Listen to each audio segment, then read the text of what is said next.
Welcome to Space Insiders. I'm Tony Sewell, and as usual, here with my good mate Rob Riak. How you going, Rob? Good. What's up, Tony? Oh man, it's had to pull out the hoodie. It's getting cool. I think summer's finally over. But Yeah, but Halloween is Friday, man. Halloween Halloween's this awesome. weekend, so yeah, that's going to be Yeah, fun. I love that it's going to be on a Friday this week. I do too. We're going to have a little bit an extended party, I think, into the More evening, reason to which will be walk fun. around the neighborhood with your kids drinking beer with other neighbors. Yeah. Candy for dinner and beer. Yep, for Oh, sure. yeah, you do have that sweet tooth. I remember that. I do have a sweet tooth. Yeah. Uh, well, this is a really exciting episode because I feel like we've been the trajectory of our time together over the last sort of 5 or 6 years, Rob, has been kind of coming to this point, space and cloud, and we're going to Yep. get to talk to the CEO of Ramon Space, Avi Shabtai, uh, and I think people are really going to like this episode. Yeah. This guy, it's, I love this conversation I love all the conversations, but this one was really interesting because this is someone who's an example that just had all the technical skills required um, to build data centers, build networks, innovate around all of that, and then look at the opportunity of bringing it to a completely new and different domain, which is space. And what's fun about this discussion is I think there's a lot of, I guess the right word is like dissonance, in the conversation, depending on who you talk to. You have people that say it's never going to happen. There's too Yeah. many constraints. Um, And then you have those dreamers, such as Avi and his team that are trying to bring that to reality. His background is really impressive. I mean, like I was mentioning, we worked in semiconductors, wireless, IoT, various types of networking architectures. He's got his master's degree in electrical engineering, so he's got all the right skills and technical skills. And then he held a lot of leadership positions in different companies, everything from marketing to the CEO and general manager of a very large sales organizations. And now is the CEO of Ramon Space since I think it was 2020. Yeah. And they're one of the leaders in developing and bringing cloud computing and intelligence. We probably want to say AI and intelligence Yep. actually now, given everything going on in the market. To space and different use cases that, some of which are a little bit of this is if you build it, they will come. But we also talk about specific use cases and opportunities with him as well, which are really fun. Yeah, the tech is fascinating. I did love where some of the discussion went, though, around sort of his experience turning Ramon Space into a global company over the last Hmm. 5 years during his tenure, because it's a company that's been around for 20 years. So that that definitely would bring really unique challenges because they're a 20-year-old startup. Yeah. And as we started to, you alluded to this idea of how to sort of take the constraints off your thinking, and really try and not just listen to the naysayers. Because I mean, I look back at my career in space. I mean, you think about like when I first met you at OneWeb, and at that stage, OneWeb was really kind of leading the charge on LEO Satcom. A lot of people at that stage were saying, "Yeah, this not going to work," based on the Iridium experience. Hmm. Uh, at that stage, back in 2019, 2020, we all thought SpaceX's Starlink was a joke. They weren't going to. Even we were saying that.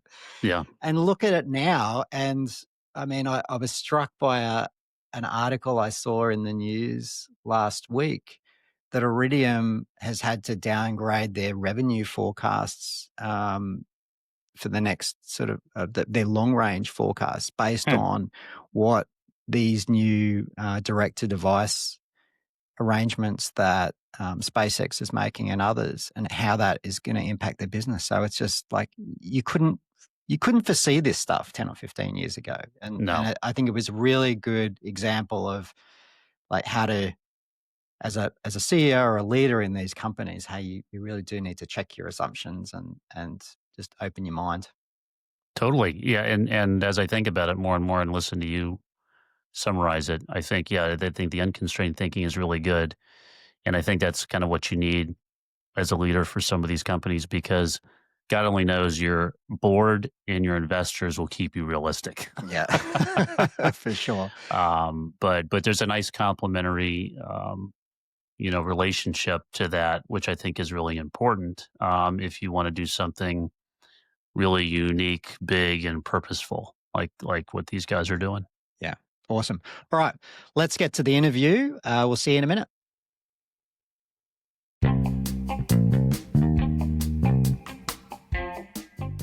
All right, welcome back. I'm really pleased today to have joining us Avi Shabtai. He's the CEO of Ramon Space. Avi, great. Thanks for joining us. Hi, nice joining this session. I'm looking forward to it. Yeah, we are too. We are too. Thanks for joining us. Yeah, I was saying to Rob a little while ago that this is that I was really pleased when our mutual friend and colleague Stefano Poli connected us, and I feel like we've kind of been building up to this moment, being able to talk about the cloud in space. So I think this is going to be a really interesting episode for a lot of people.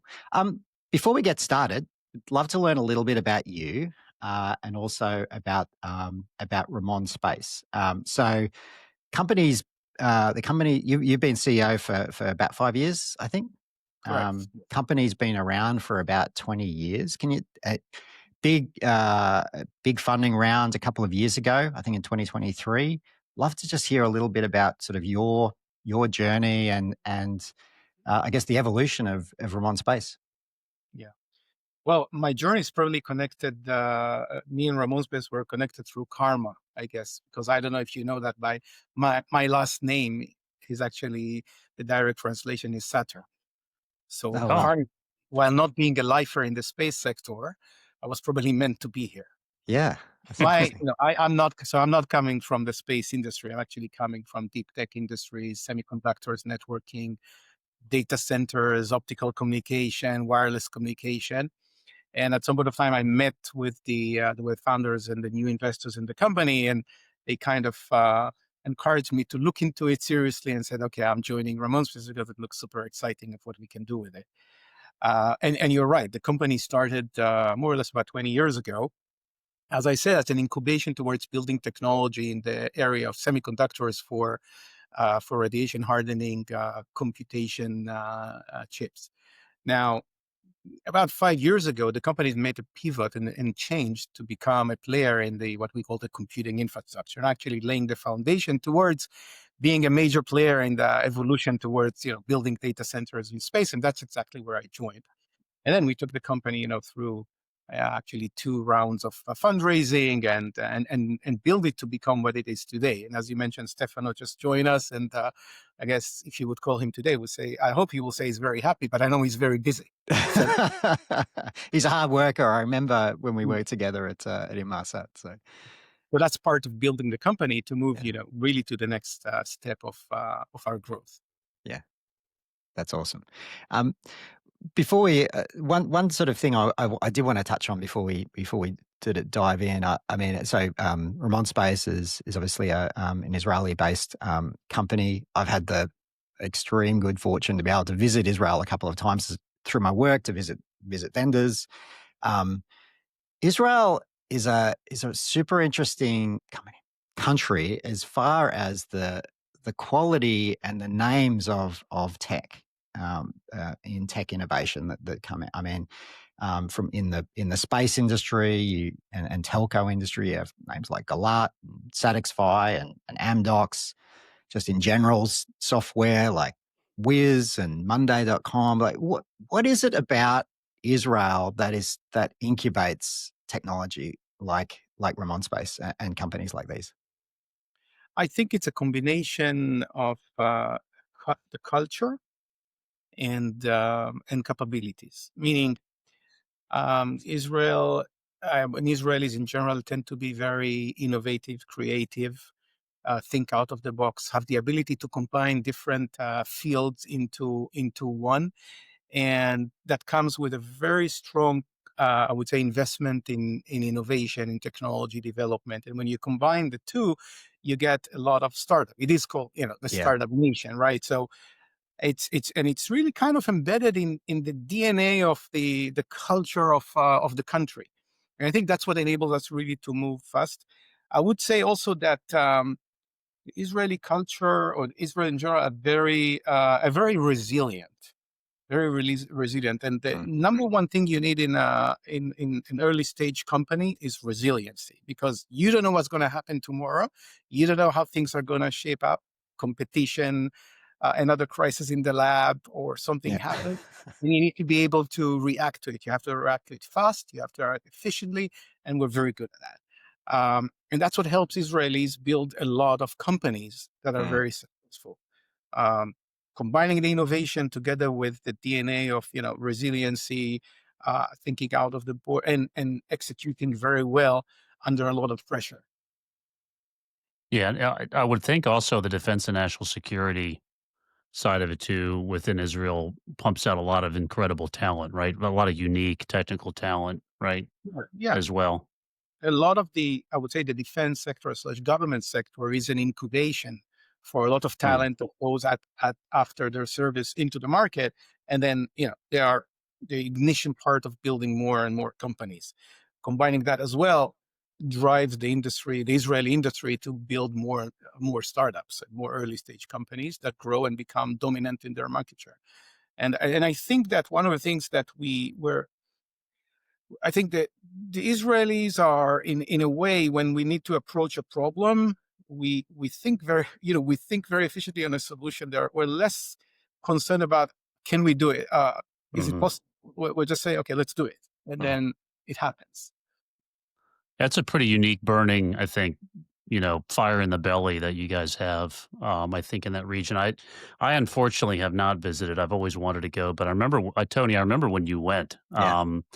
and when you came back, a couple of the things you said was not only is it a beautiful country and the people are just super unique and smart and innovative, but the companies and the innovation was also very unique. And being in the DC area over the years, I mean, I've met a ton of companies that set up U.S. entities here just to sell to defense and national security here, but also just solving a lot of huge problems around cybersecurity. And I know that cybersecurity seems to be also a kind of a big output Correct. of Correct. Israel Yes. as well. Yes, it Yeah. does. Yes, it does. So And I what is it unique about Israel that for space you think? And starting with Ramon, like how did that start, and what do you yeah, think that's unique about Israel that helped start that company? I think is that space is difficult. It's hard, and it dealing with deep technologies, Mm, multidisciplinary deep technology. Israel is also an incubation for dealing with new technologies, with the deep tech type mm, of company. So we find it could be semiconductors, it could be quantum computing, and it could be the space sector. And I think that's part of what makes us a bit more, I would say, special on that we are dealing with the hard problems, with really the deep technologies that need to be associated with, okay, we need to build something for space. So it's not just building, we needed to build a processor, but now we need to build a processor that needs to work under radiation conditions. How do we do it in a very efficient, smart way? And now it needs to be, in a vacuum environment. How do we deal with that? So we find, I think, solutions for difficult problems, and where the barrier of entry is relatively high, and that's what gives mm, us the ability to enter these markets and really compete successfully in such an environment. Um, I would add also that we're putting, as a company, especially Ramon Space, but you would see it across the board on all companies. We are starting from the, I would say, incubation in Israel, but we tend to go outside because we do understand that the markets are outside and want to bring more talent from other countries. So, for example, mm, Ramon Space, we have, the Israeli company, we have a company in the UK, and we have a company in the US, and all of them are growing and being part of that, mm, big global organization. And I think doing this transition from moving from Israel to other countries and building new companies that are starting to be by themselves effective in the area where they are operating is also, part of our ability the ability really to do it, to move Yeah. down to the US, build a company, establish that, move all the good things that we can bring over, learn from the other side how to do maybe some things different locally. And now when I look at Ramon Space, we are a global company. Yeah, there is a lot of assets that were created in Israel, but now we have a lot of assets being created in the UK, assets being created in the US, and possibly there will be other parts of the globe that you will find a Ramon Space presence maybe in the near future. We often get to talk with our guests about leadership and just how to build the company. So this global expansion, is this something that has happened under your watch as Yes, CEO? yeah, it happened when I joined the company. I think it was. I mean, you understand that when you look at the global space market, the markets themselves where you have the ability to connect with customers and is US, is Europe, and in parts of Asia. That's the Mm. big market.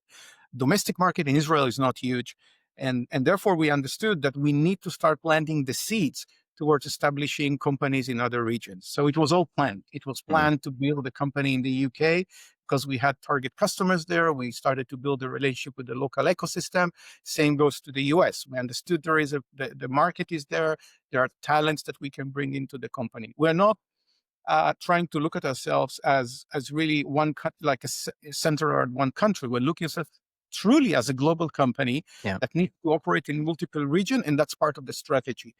And I think one of the strengths that we bring in Ramon Space is that doing these moves towards establishing another company in a different regions is something that we do well. We know how to Mm. do it. We're doing it relatively fast. We're very focused on how to build it in the right way because it's not easy to build a company that has different sites, different areas, sometimes different cultures, and so on. So that's part of the work that we invest in, how to build a company that will work as one entity from one point of view, but then it will have its own flavor in the regions.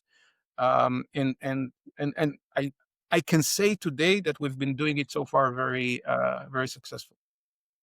Very So Avi, successful. what do you have any advice for startup CEOs on a good time? Maybe there's not a right time, but a good time to think about extending yourself globally.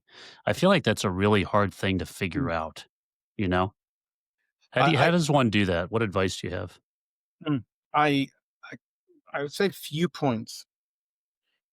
First, I would say move to areas where it's easy for you to win. Mm. Okay, S- don't don't move to an area just because it's a big market. Mm. Okay, because it might be a big market, but you're not ready. So Yeah. so make the steps when the company is ready to do the right move.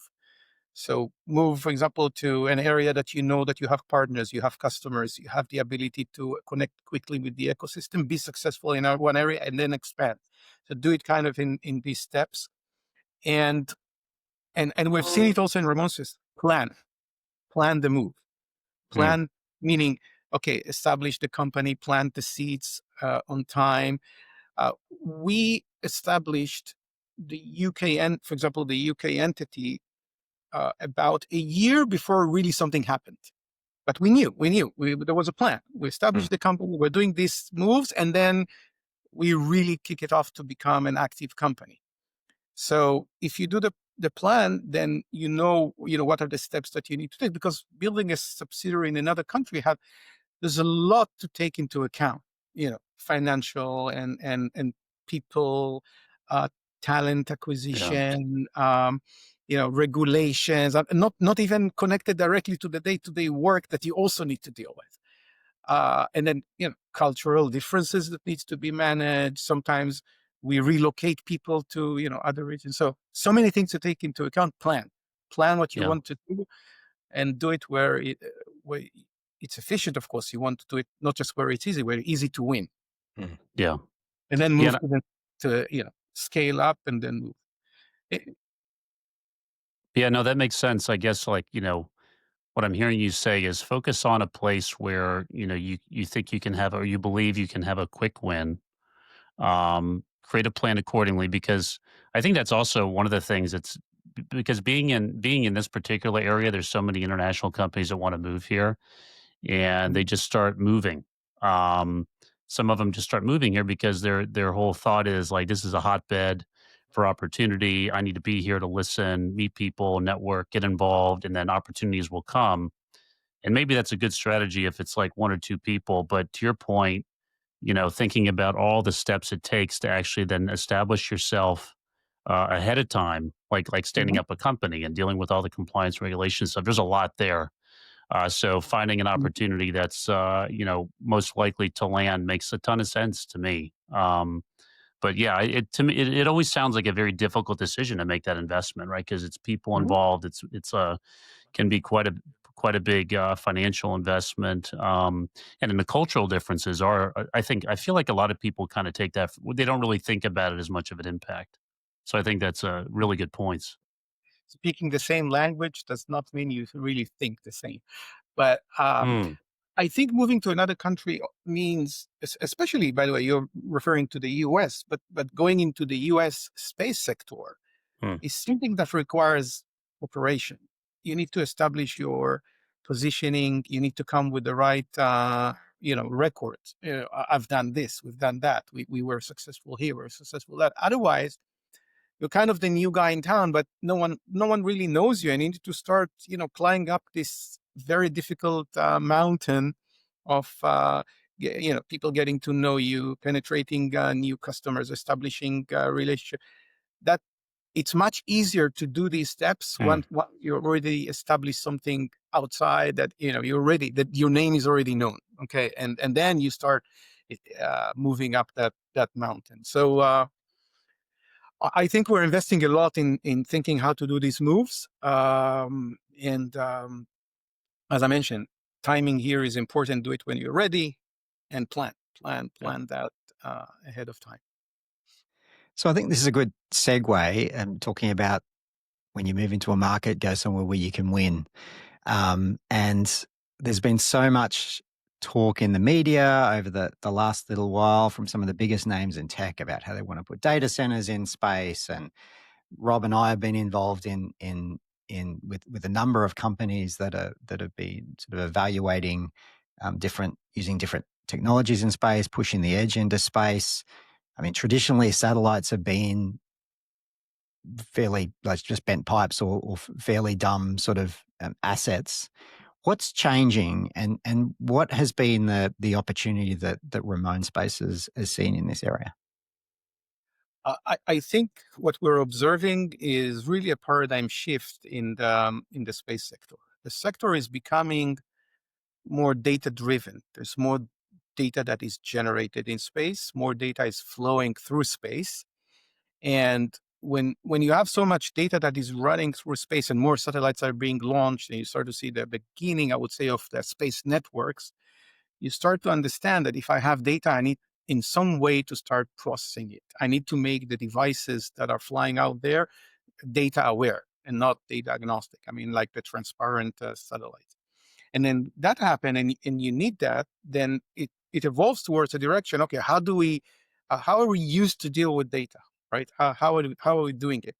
And we're not, reinventing the wheel. I mean, we know that the best infrastructure that was built in the terrestrial world was some sort of a distributed or sometimes centralized data centers that are built in order to support the amount of data that is being generated, and laying down the foundation for developing more application and services much faster than in the old times when you had to build your own enterprise data center in order to build your company. Mm, When you understand that, it becomes obvious that the trend that we're seeing, more data is generated. You need to deal with this amount of data. At some point of time, you need to start running some sort of computation in orbit. And what I see, I'm not coming I didn't come to the company from the space sector. I came from optical networks of building, optical connectivity for companies like Google and Facebook, Amazon, and so on. And I see the same steps that happen in the terrestrial world. What are we seeing? We're starting to see the beginning of networks. mm, We're starting to see optical links. Yeah, free space, not fiber, but I mean, it's same in a Yep. way. And we're starting to see these satellites that are, originally were independent, start to be connected to each other and start to move data between them. That's the evolution of an architecture that will lead towards more and more computation in space, and eventually will lead to some sort of data center architecture. Now, I do assume that there would be many or several possible architectures, right? I mean, we're not going to expect to have now in orbit a mega data center located in one satellite, Right. but I do believe that it will evolve to have what we call a distributed data center architecture, where you have nodes with capabilities of storage, of computation, on processing, and then data will flow towards these nodes and optimize the services or the customer application in orbit. Combined, by the way, I don't think it will be totally disconnected from Earth. I think there will be some fusion between the space networks and the terrestrial networks, and we're seeing the first steps of that happening even now. In Hmm. the evolution, for example, of 5G in space. 5G non-terrestrial starting to deliver 5G services to Earth. It's combined with the mobile 5G network. What do you think is the most difficult technical challenge associated with this? I I don't think it's I think we're past, in my opinion, the technology challenge. Hmm. I think that we have the ability to supply infrastructure equipment that will work in orbit and will deliver storage, will deliver processing power, and will enable the evolution of data center in space. So I think the barrier is not the technology readiness. There's nothing that in my opinion, that holds that evolution. Hmm. What holds or not holds, what takes time is the buildup of the use cases, the needs in the industry, and then you will start seeing that evolution. I think it's inevitable. But some Yeah. people will tell you data center in orbit it will take a decade. Some say it will take less. Some say it will take more. But I think that the train has already moved. It's out of the Yeah. station. It's happening. It will happen. I do imagine that as time goes by, satellites are going to be computers with wings, Mm. not a satellite with a computer. And once it happens, then I think we'll start seeing more and more services. I mean, looking at it from a perspective when the the first days of AWS. Let's look at the first days of Yeah. AWS. I'm not sure. I haven't been there, but I'm not sure that they thought at that time that this will be the foundation for building so many new companies, right? If you look at Yeah. the value, just market value of the companies that were built on top of Azure, AWS, for example, infrastructure, that's a big chunk of the Nasdaq Yeah. market. Yeah. So Yeah. just think if you had all these capabilities in the space sector, how much can be done? And by the way, people all come and ask, "Oh, what's the application? What's the application?" Sometimes I say, "Look, I don't know all the applications. I don't know what someone will come and think about 2 years from now, but I'm sure they Yeah. will about something, and the foundations will be there for them to accelerate the introduction of new type of capabilities."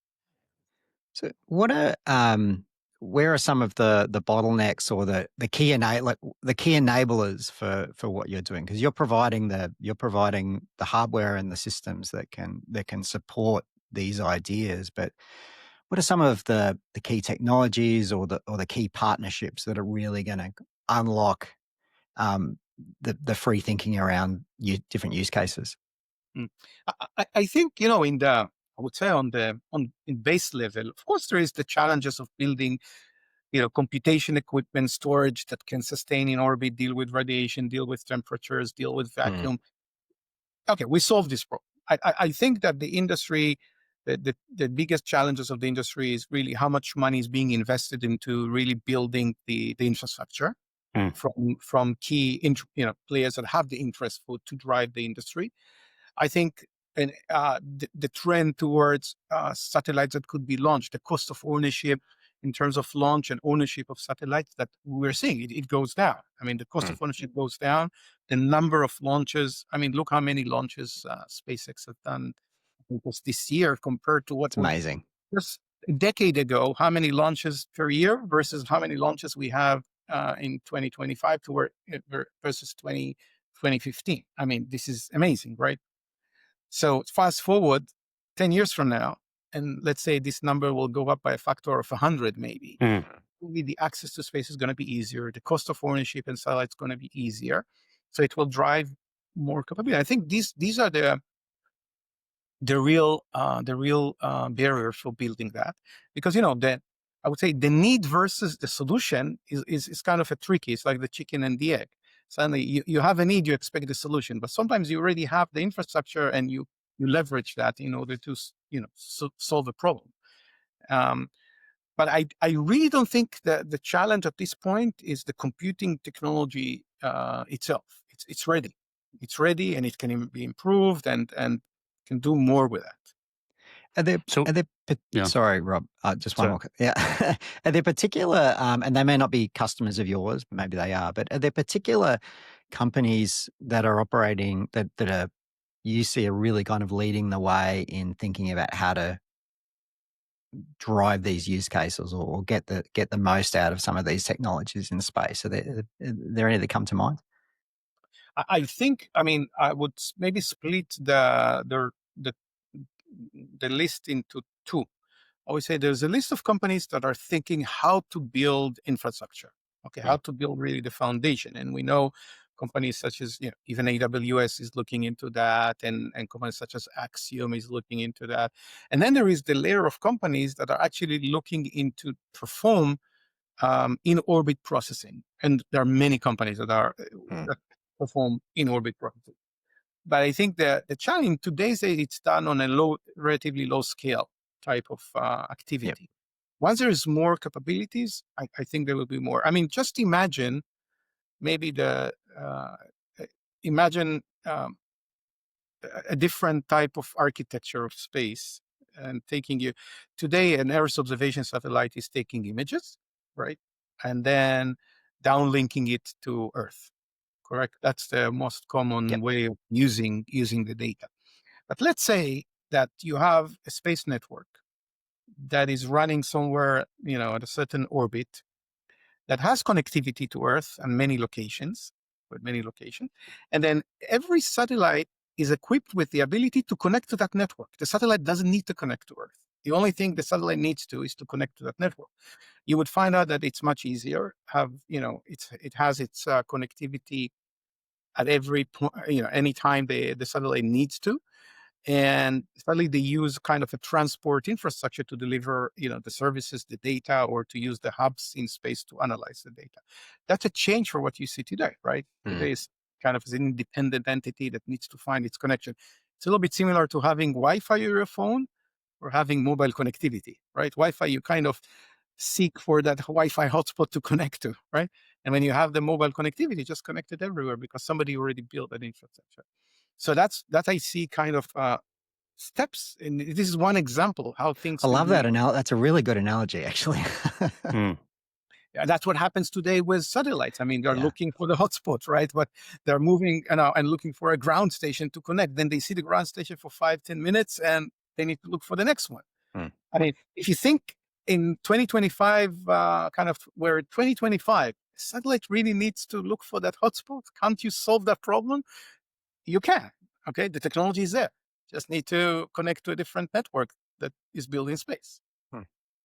On the topic of describing all this complexity for people, especially that are not familiar with space, what would you say what's your pitch into what kind of customer? Is there a particular industry that you feel will be kind of out in front that can really benefit from cloud and space? And which one is that, you think?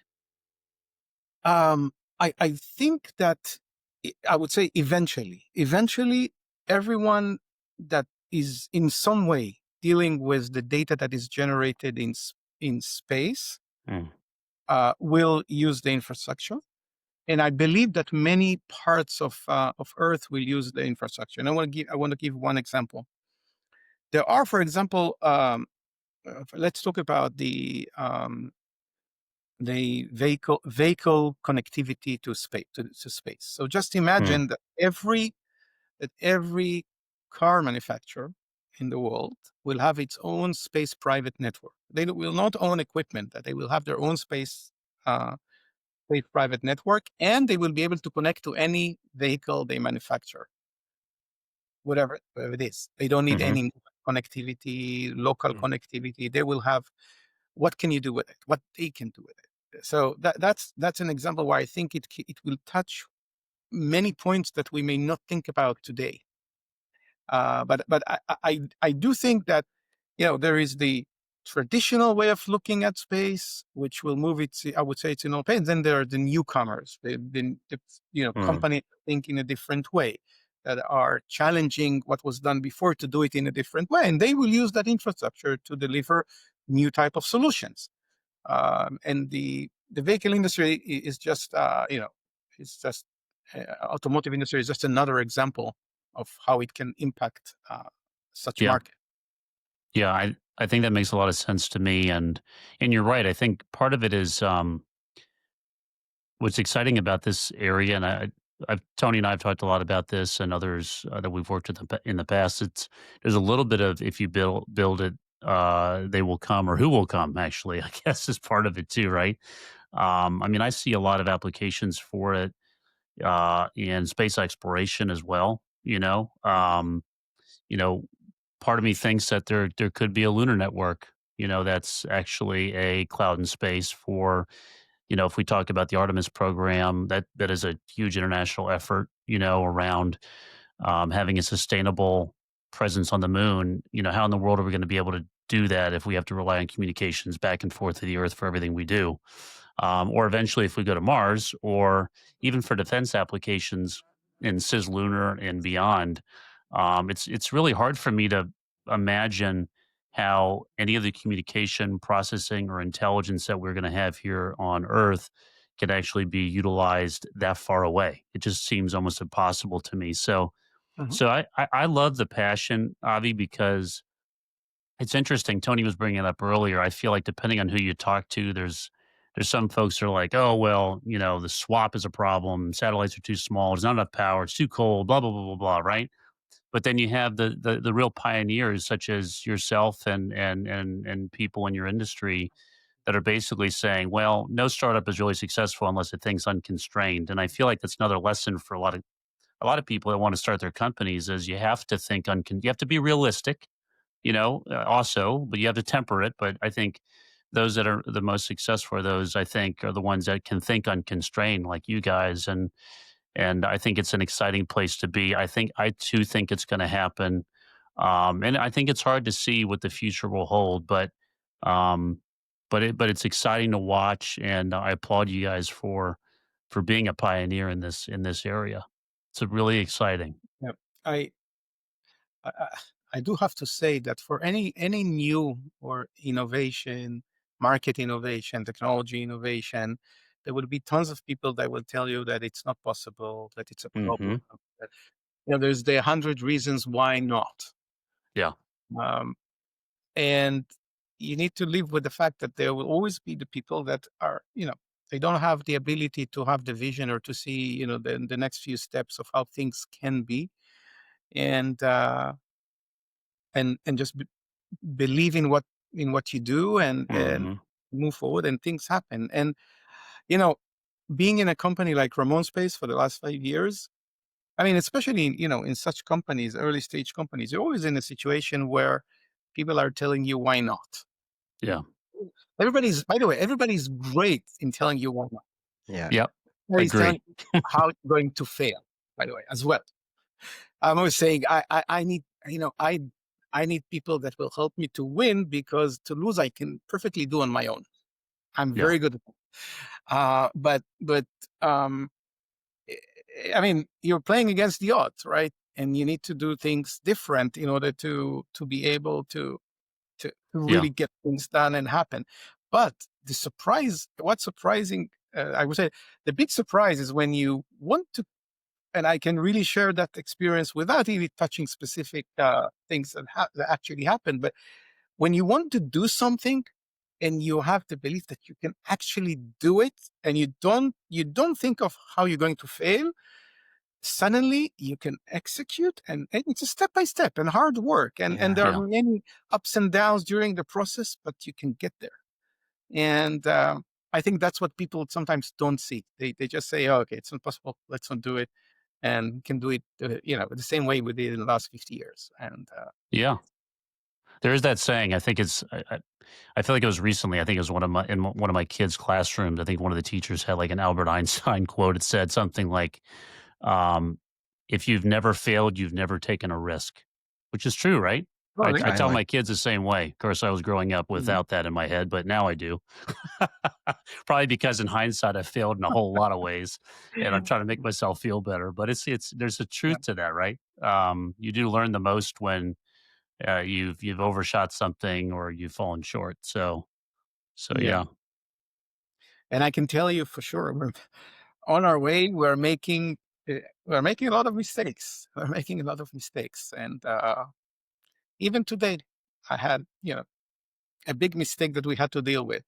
But uh, yeah, but it but in the bigger picture, I can see how we're moving forward. We're progressing. We are being successful in achieving the goals that we put to ourselves. And and I do agree. We have to be realistic. I mean, we're mm, not dreamers that just think somewhere in the cloud what's going to happen in the future. We're very realistic, but with the right, I would say, mindset Yeah. that the things we can open the envelope and manage to cross some barriers. That's such a great message. And I mean, Rob and I are both longtime Amazonians. And one of the leadership principles is think big. Uh, and one thing you see, I think one of the things that really sets people apart. Anyone can think up ideas, but when you can connect those ideas with action and an outcome, that's really going from the dreaming to hmm actually doing. I mean, that's so important. I just love Yeah. that message. So Avi, just sort of wrapping things up. I mean, what's the future for Ramon Space, and where do you see this segment going in the next sort of 5 or 10 years? I think we are in the path of the shift that the industry is doing from segmentizing the industry towards communication satellites or observation satellites towards what I'm calling space networks and Mm. space data centers or infrastructure for computing in space. And my my view or my guidance and really the vision that we have is really we want to be the dominant player in providing that computing infrastructure, creating the ecosystem that will enable to have all the foundations that are needed for the space sector to become data driven, programmable, software based, and really to enable other companies to leverage on everything we deliver to develop their own companies Mm. and to do more with that infrastructure. That's where we see ourselves. And if we're there, I believe we will have, we'll have the rewards of being, the major player in this industry that started from day one thinking on this direction and actually executing to get there. I love it. That's great. Well, look, Avi, we always like to end each of our interviews with a completely non sort of space topic question. And the question I had for you, and this is kind of a fun thing that people can learn a bit about you. And what was your first job? Like I was a postman. postman. All mm, right. Yeah, And how old were you when you were doing that? 14. 14. All right. wow. So you just had a regular, a sort of a local route or something, did you? Yeah. I had my route. I had to deliver On the letters bike, for the delivering on the day. bicycle? No, I was No? actually walking with All the right. heavy bag and putting the letters in the mailbox. All right. Are those fond memories? Did you learn something from them? If you think about it, like what's Actually, one thing? I think the fascinating thing is you meet a lot of people. Mm. Yeah, Yeah, because you bring them letters and you know who lives in you actually know who lives where and what Yep. do they yeah, do and and you get a lot. You get a lot of information. Let's put it this way, and it was fascinating because I was all, they were seeing me coming down the street. They would approach me. They talk to me. Do I have a letter? So you get to know people, and it was taking me out of the bubble of high school and Yeah. playing with and suddenly seeing the real world of working experience. Yeah. That's cool. Tony, what was yours? So my first proper job when I was at school was I worked at Target. I was a checkout chap. Oh my God. That is so, that is Yeah, so great. the one thing, the one thing I loved about the postman job, I was on my own, right? I was out Yeah. in the street. I could do whatever I want. No one really watched my back saying, "Oh, do Right. that." Do You didn't this. have to clock in at a certain time or whatever. Just, deliver as long as I delivered the letters. Yeah. Uh, But that was yeah, no, I did Tony, I had all I can think about is the SNL skit, and you're in that Target outfit. what was her name? What was her name? Oh, I'm trying to remember. It's a funny sketch. Anyway, what Yeah, about that's you, good. Rob? What was your first job? Mine was a camp counselor at a small school where I went to lower middle school. And I think I was 13 or 14, and I wasn't old enough to have my own group of kids to be the actual camp counselor, but I was a camp counselor who tried to teach lacrosse Mm. to the kids. And what did I learn? I learned that I think most of them, it was a co-ed camp, but the boys are what I really remember because the boys in third grade were like so sweet, really nice, wanted to learn, wanted to run around. The kids in seventh and eighth grade were just awful. They just, I don't know how teachers do it. it's teachers, I swear, I have the most respect for them. I mean, it's incredible. And I think that age for especially boys, and I think about the terror that I was probably, just being able to, I think, be patient. And actually, when I think about it, I think that's one of the ages where you're trying to really think unconstrained to do whatever you whatever you can to push the envelope and raise hell. So, but I mean, it was a great experience when I look back on it, but it was tough. Maybe that might have been my first kind of quasi management kind of Oh wow, experience. yeah, Yeah, very those good. are good memories. Awesome. Look, Avi, it's been a fantastic conversation. We really appreciate you taking the time to join us today. If people want to learn a little bit more about you and Ramon Space, where can people find you? I guess ChatGPT is the best place, but well, the website and Yeah, us, and they can, or LinkedIn. I guess yeah, that's the easy way. very Uh, good. Well, yeah. I'll make sure I put some links in the show notes anyway. Mm. But yeah, look, and thanks everyone for listening. If you've enjoyed the show, make sure you give us a rating or write us a review, and we look forward to seeing you next time. Cheers. Yeah. Take Thank you. care. It's fun. Take care.